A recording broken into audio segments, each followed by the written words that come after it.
Bonjour, bonsoir, bienvenue sur channel là une autre fois encore. Ou même qui fait venir m'a dit merci parce que vous cliquez vidéo et bienvenue. Ou même qui était là déjà m'a dit welcome back.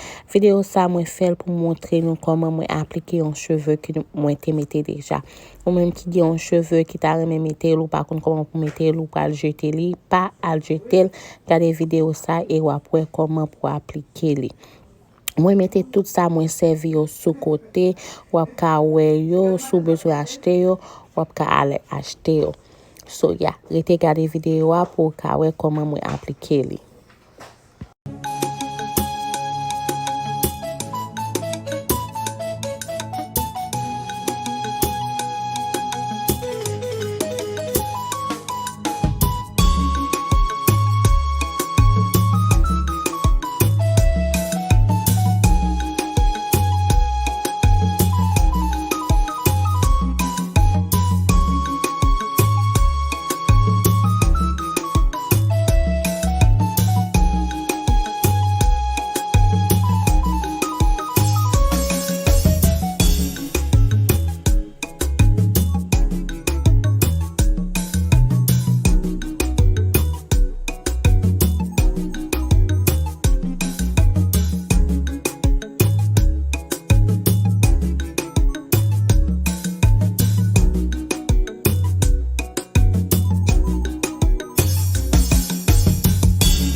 Moi vraiment sorry moi pas montrer nous comment moi fait hésite. Téléphone moi te vinn ti charge. So l'aime t'a pas ouais si m'pas t'a recorder vidéo so me fait hésite sans que moi pas recorder. Prochaine fois m'a fait une autre vidéo m'a montrer nous comment moi fait hésite but moi montrer nous avec gel que moi fait yo. L'aime faire avec gel sali plus duré dans tête moi so yeah. Sorry, on l'autre fois, je vais montrer nous comment pour nous faire.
Merci ou même qui te prend temps regarder vidéo m'a dit ou rete branché parce que nous avons pile l'autre vidéo qui pral venir. Merci encore une fois. Peace out.